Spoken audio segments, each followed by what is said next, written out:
Welcome back to the recap show. On today's episode, we will be talking about NWSL Preseason, gal culture, and we're going to play a little game we like to call red card, yellow card, goal. Now let's get into it.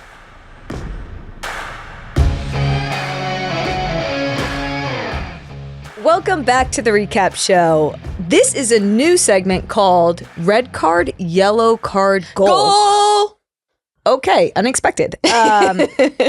We're normally players on the field, but we are going to be referees for topics in sports, pop culture, and today's topic is going to be preseason. Oh, that gives me a very visceral feeling. Okay, so red card for things that we would eject. My red card is team bonding. Ooh.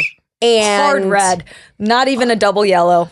Straight red. For you. Straight red. And if it says team bonding on my calendar, I am upset. Or what is it? You don't know when you see it on your calendar, but it's like basically like someone telling you, here's where we scheduled for you to feel a certain way, and that's not cool. I need space to bond on my own terms. It usually consists of, you know, like bringing in a chef to all learn how to cook, or taking that one sounds better than most.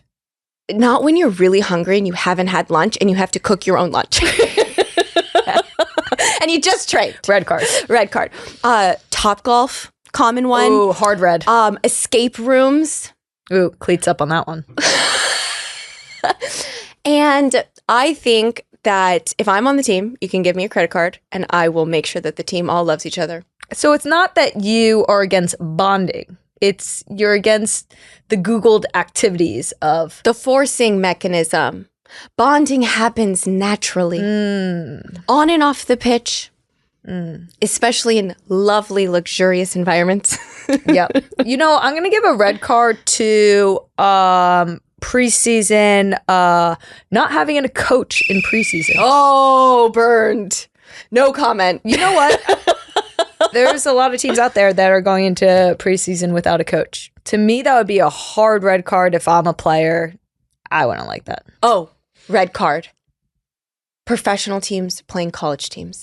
Oh. In preseason. I hate it. It's like a lose-lose. Yeah. You either beat a college team, big whoop, or you lose to a college team, which makes you want to crawl into a hole and die. Yeah, that's a tough one.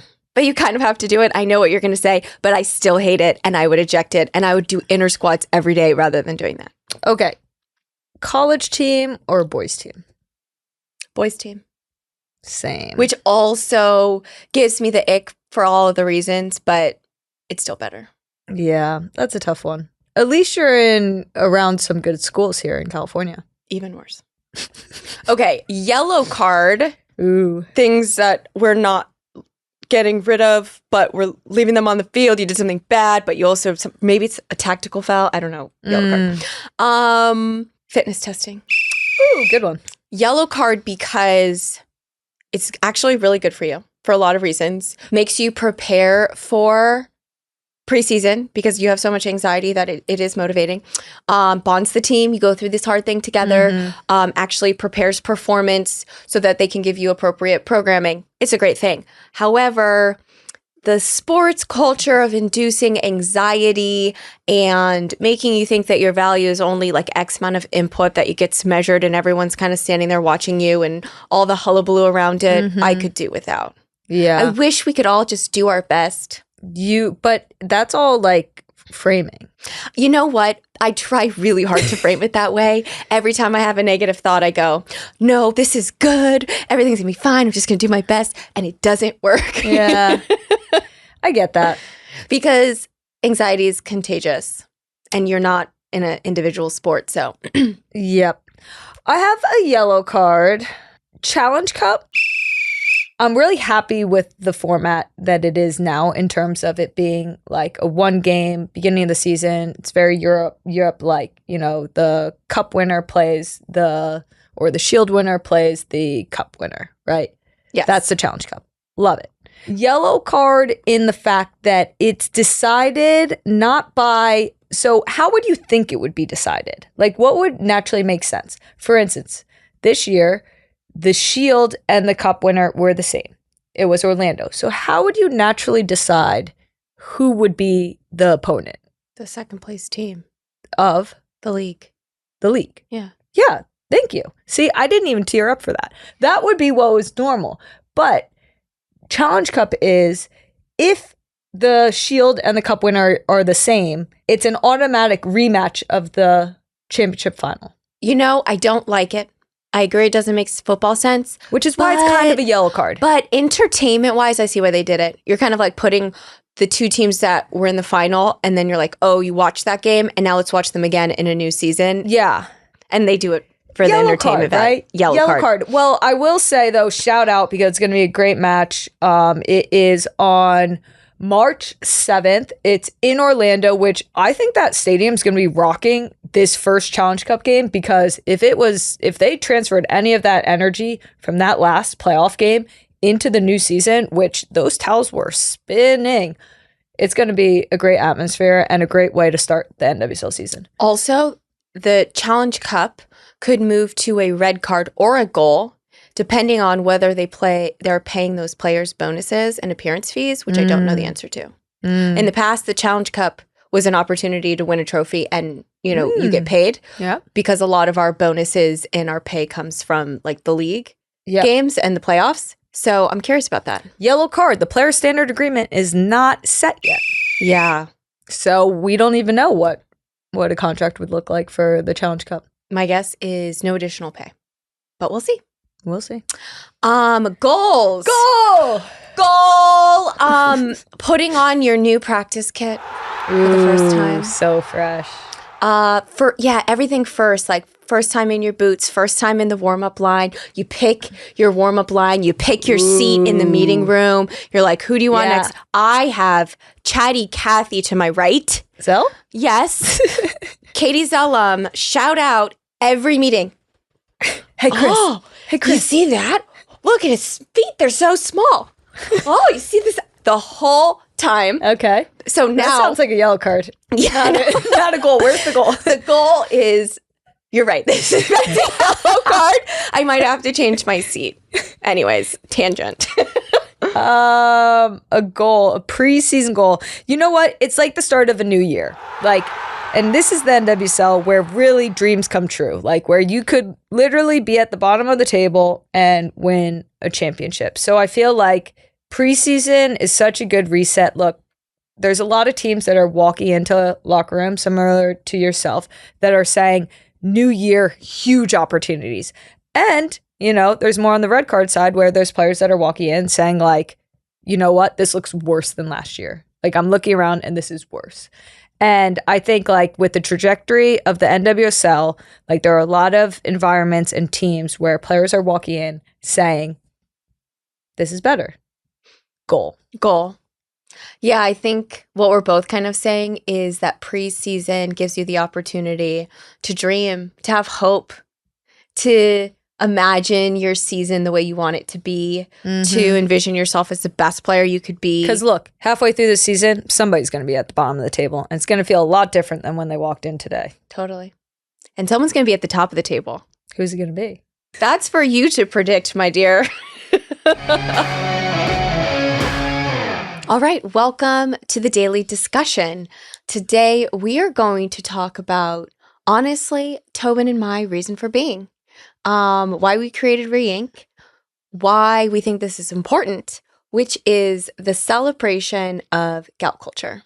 Gal culture. And to kind of take a step back, everything that we kind of create at Re-Inc and we build upon is the idea of gal culture. And for those new to the recap show, gal culture is women's sports culture.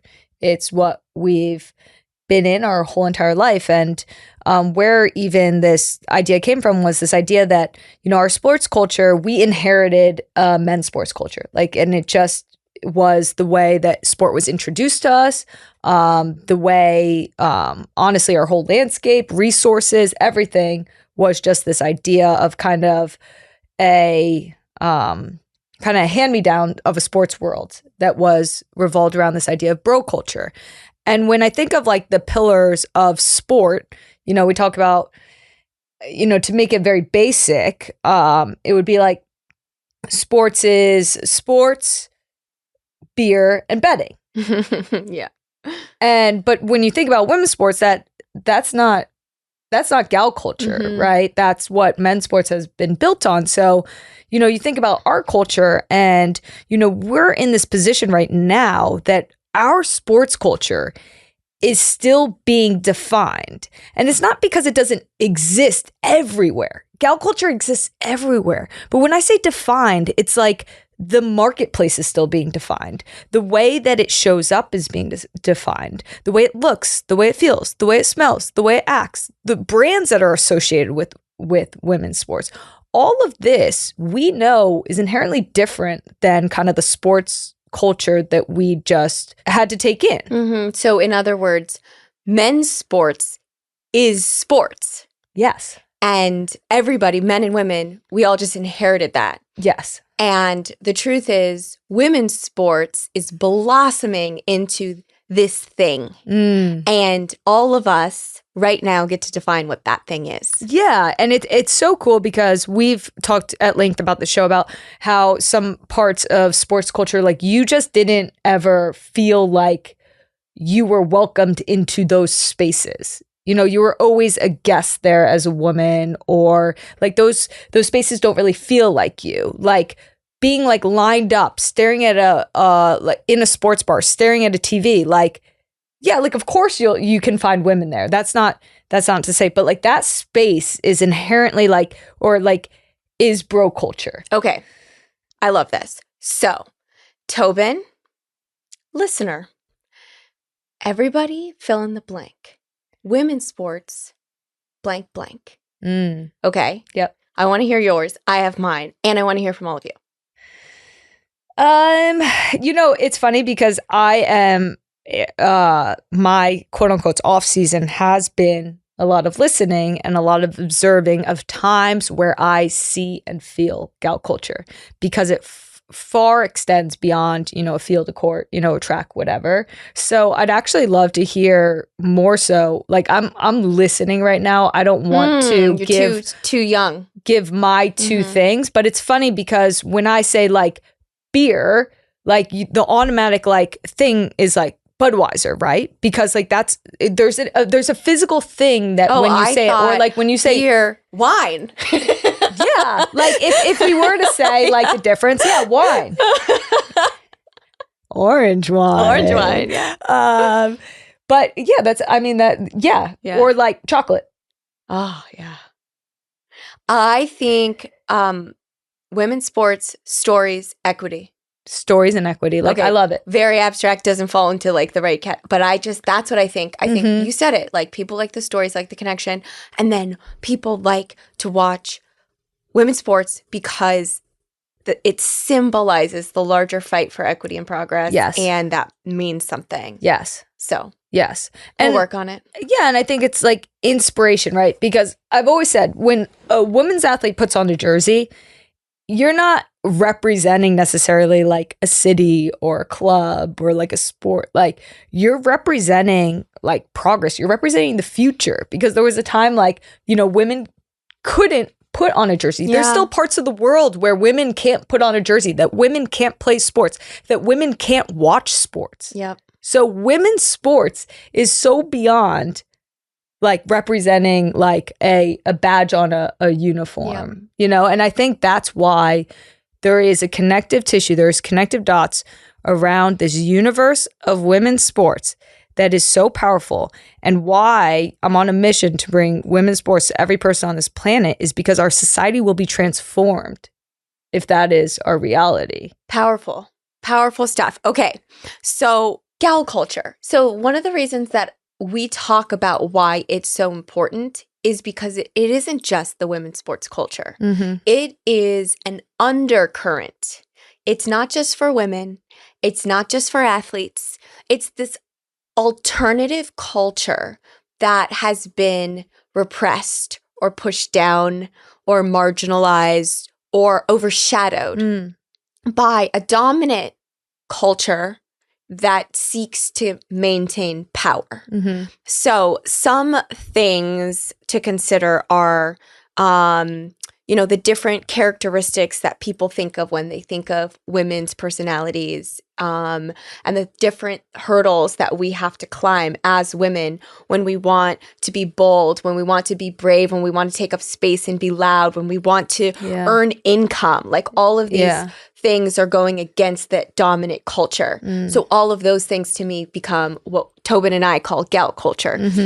And the reason that why it's so important that we bring sports to everyone in the world is because there's an opportunity to show everybody a flavor of that culture that is for everyone, that is for everyone that is not able to express themselves fully because of white supremacy and the patriarchy, right? So Tobin and I, over the holidays, actually went on a mission, and we were on the hunt for gal culture outside of sport. Yes. You want to share a little bit? Yeah. Where should we start? Let's start in Saladita, Mexico. Oh, wow. Okay. In my favorite place that I go back to in my mind palace every night because I had just like the best time. So basically we were on this really cool surf and meditation retreat. We showed up at a house with five other women that we didn't know. And you go through that process of that awkwardness of like first meeting people and kind of like doing like life like inside a house with people that you don't know. And there's kind of like that a little awkward tension to, leaving the trip, 5 days later or whatever, and already planning your next trip with those people. It was really cool process. But while we were there with some of the best surfers in the world that were actually teaching us as our coaches. And we were at surf camp the way that we would be at national team camp, where, we woke up, we had class with a whiteboard telling us all about the wave and, about like surf etiquette and, surf technique and all these things. Like that was our classroom. And then we'd get up and do some land work. And then we would, go and surf for a few hours. And then we would come back, do like life together, and we'd kind of like all, chat about what happened out on the water. We'd have so many stories. And then at night, we would do a video session of our surfing where we would all come together and we would critique one another and we would celebrate each other. And you would cheer for the person who just got up barely on the wave and then wiped out, but it was their first time popping up. And then you have world-class surfers like sitting next to inspirational complete new people. Yeah, and it was so cool because we were all at different levels, like from beginner to literally best in the world. And here we were coming together around a sport, around a culture of a sport that we didn't know a lot about. And it was instant gal culture. Like the way that it just immediately felt the exact same as our lives. I immediately said, this is gal culture from like day one. Yeah. So one of the instructors, her name is Christy. She won a world championship. Christy Murphy as the best surfer in the world. Go watch YouTube. She just dances on a longboard. Beautiful surfer, beautiful human. When she stopped competing, she started a company called Siren Surf Adventure. And it's not just for women, but mostly women are signing up for the Siren Surf Adventure, right? And for me, there was something really beautiful just in her way of being authentically who she was that reminded me of camp. Like there was like two moments. That moment where Tobin was like, when you were like the ultimate cheerleader for all these other women and just talking about how awesome they were. And I just like remember how you are as a teammate. That was gal culture. And then the other thing that was like, woman is gal culture. It's like, think about it. It's like she moved to Mexico, like lives on a farm, and she just teaches women how to surf. And she spends her time surfing, watching beginners on film, and, hanging out with the locals. And like, she's created this whole world that to me shelters her from this dominant culture that we're discussing, right? It creates this oasis, similar to how a locker room creates an oasis where there is no male gaze. Like that, it's not literal, but like figuratively. It's this safe space that she has turned her life into. Yeah. And so the best part is like, we're having all our meals. We're looking each other in the eye. Yeah. We're sharing stories like the gals. And then we do our film and everyone's embarrassed. You're vulnerable. You wiped out. That was so awkward. Like, I want to be better. And then after it all ended, Christy Murphy would take the mic and she would sing karaoke every night. And nobody else wanted to sing karaoke. So she'd pick up her mic and she would sing a song. And I hope you all know this song. It was called Taste the Biscuit. And it was hilarious. I feel like so many people want to know what happens in camp. Yes. Off the field, behind the curtain, like what happens? Like what happens is someone sings Taste the Biscuit.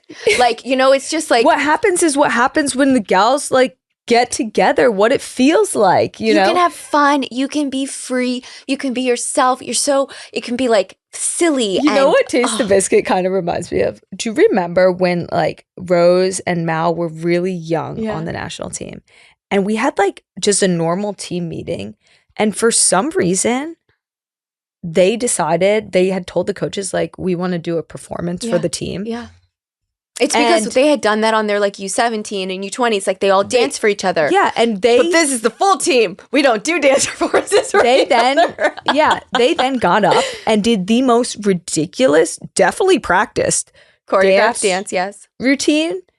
And we were all just like, what? But also, it's like kind of like that's gal culture. Yeah. Like it's this idea that you can be silly, that this idea that you can be fun, that you can be vulnerable without being scared, without being looked at and judged. And there is just this like vulnerability and innocence in gals, in girls that exists in women's sports culture that happens when we create safe spaces and gatherings for women. What I thought when I saw their performances, weirdos, and also they're going to make it on this team. Yeah. Because they had the audacity to be themselves. And I think what we're touching on, what I'm hearing is the ability to experience your life looking out. Wow. Versus worrying about what you look like from outside. From someone else. I'm not going to do that dance that I want to do because they might think I'm weird versus this is what I wanted to do and this is who I am and it feels good to me. Yeah, like not deciding what to do based on what you think someone else will think of you, but just being. Yeah, okay, so great example. Yeah. Next one. Even less sporty example. Okay. We go to a wonderful place where we get to experience different types of spirituality like lymphatic massage, acupuncture. The place is called Heal. And it is staffed by witches. And I say that as a full compliment in case there's any confusion, which is an obsession of mine. And we have made wonderful relations with some of these people. They have created a community in Los Angeles for Tobin and I that we never could have imagined because they know what it means to exchange energy in a different way than, the friends that I have had for a long time where it's like, what do?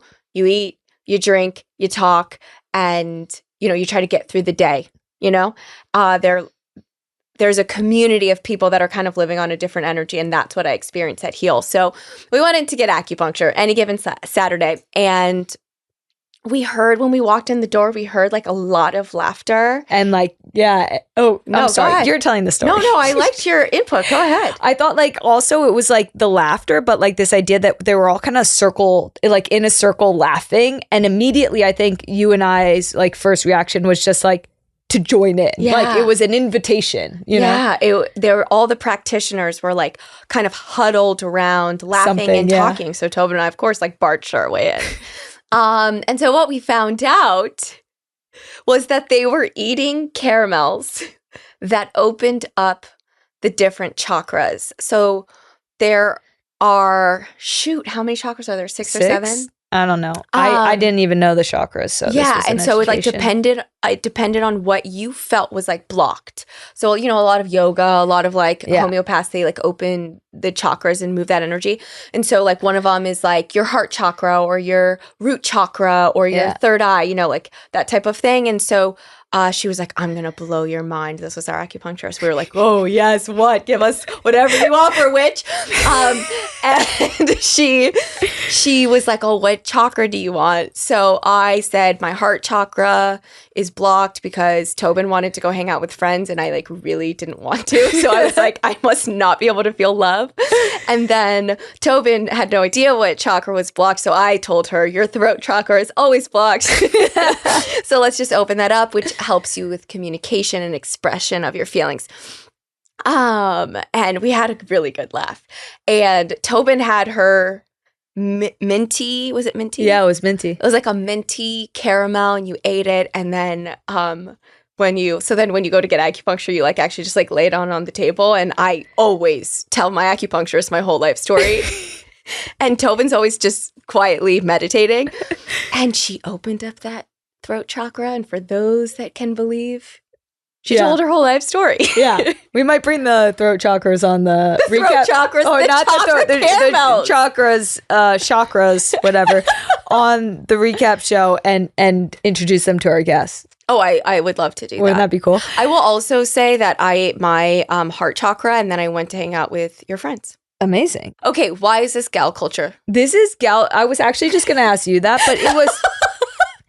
It was kind of like the storytelling, right? And I think there's like this idea, like when you see each other, you automatically like notice something about someone. Like you look at them, they're like, oh my gosh, like I love your shoes, or like, oh, is that a new like jacket, or like, oh, like you seem like sad today, like are you okay? Like there was just like some kind of like level of like when you come together, there's some connection and nurturing that goes on in conversation. And as soon as I saw, it's a posture too, right? As soon as I saw that posture of like a circle and everyone looking at one another and laughing, like not being afraid to just like laugh and around something, and they're like, what is it? And it becomes contagious. You know, that's what it is like, you know, when I think of the meal rooms and that we occupied, it was like we always sat around these circular tables. Yeah. And we just laughed. Like some of my best times on the national team were where like dinner would be over and you would still be at the table just laughing and storytelling with your friends. Mm-hmm. Or pillow talking. Like it sounds so silly, but like someone like my greatest relationships on the national team started with, you know, like that awkward like first night when like you're sharing a room and you're kind of like, are you tired? Are you tired? And then you're like, you just end up then telling somebody your whole entire life story, and you're up till like 2 a.m. when you have fitness testing the next day. Well, that sounds a little irresponsible. But you know what I was thinking? I was thinking about when you were in the small group of players that was abroad.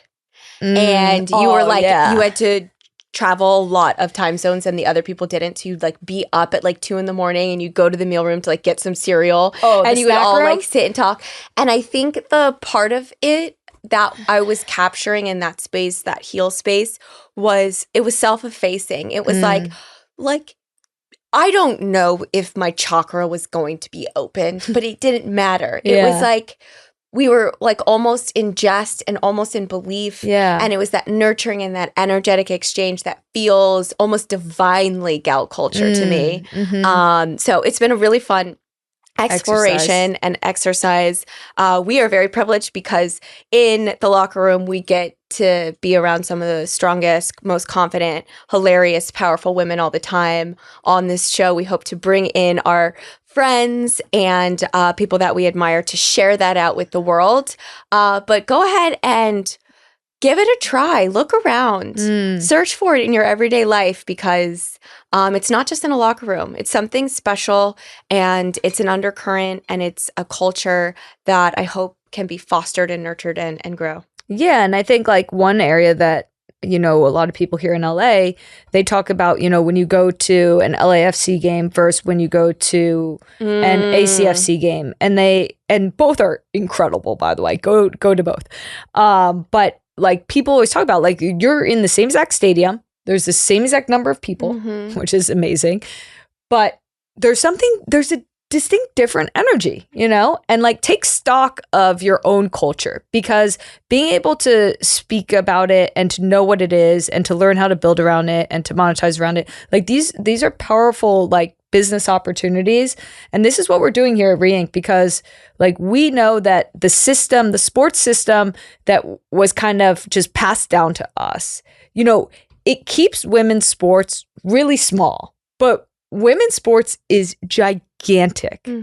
And that's because if you understand that it is not, the same as men's sports, you realize like, okay, if men's sports is X, like women's sports, like all of everything that of men's sports and how it dominates our culture, dominates certain industries, the amount of revenue, all of these things, women's sports is the exact same thing. So we're on a rocket ship to growth, and it's still like early days, but as long as you understand that this is like, these are new businesses, this is a new culture, and you're building like in the right way and for the right things, and you're letting like the people that actually know the culture build the buildings. Yes. That's huge.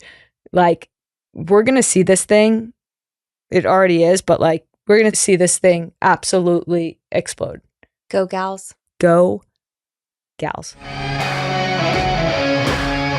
And now it's time for everyone's favorite segment, community questions. I'll go first. Caitlin from Kansas wants to know, would y'all ever do a live show tour during the NWSL season? Yeah, that sounds like so much fun. I think the only problem is we have a one Christen Press that is the NWSL show. Love that answer from you. I agree. I think we are doing a live show. We shouldn't give it away, but you just did. We will be taking this show on the road throughout this season. So be on the lookout. Lori from Albany asks, emojis, love them or hate them? Are there any specific ones you have strong feelings about? Everyone asking you about your feelings. I know. I don't use emojis. You use colon and parenthesis. What? Colon and parenthesis. Oh. Yeah, I get it now. You use that. That's an emoji. That's an OG emoji. I love that you used N parenthesis because it's like smiley face as opposed to like sad face. I had to make that. I don't think you do the sad one. No. I do not emoji, but I am notorious for just thumbs upping messages, hearting messages, and not responding to messages. And also, I have been told that it's unprofessional to write you are as your. Like the letter U and space the letter R. Well, I usually put them together. Like you are. Because the problem is you are sounds like you are. You're.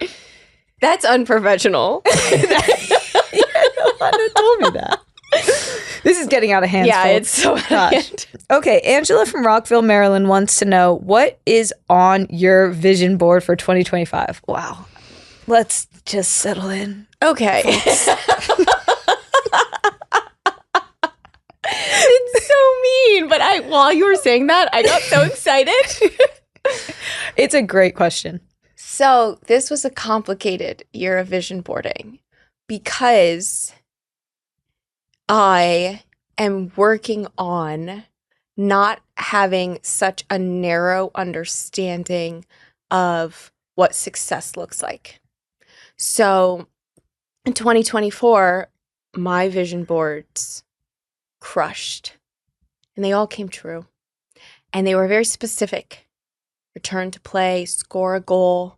I got one. It was like literal, find a home, all the things. And so I really was excited about how I could manifest my future through this. But with where I am on my healing journey, I am learning to reimagine what greatness is, which means not having this one specific thing that can go my way or not go my way, and being able to be more flexible with my definitions of things. So what I did is I have 4 pillars of my life. That's how I think of my life, through the 4 different things that I do. And normally I write a specific goal for each of them. But this year I just drew them in a balloon. And I put things along the way that might be nice. And I tried to evoke the feeling that, we would just float upward in 2025. It's really powerful. Thank you. Yeah. Thank you for sharing. You're very welcome.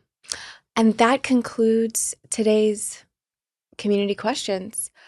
Community questions are sent by our beautiful members, our Re-Ink members, which are the coolest sports fans and change makers in the world. We've created a safe space online for all of you. If you want to get your question on the show, join our membership. Check it out. We think you'll love it. Want more of the recap show? Never miss an episode by subscribing on YouTube and wherever you get your podcasts.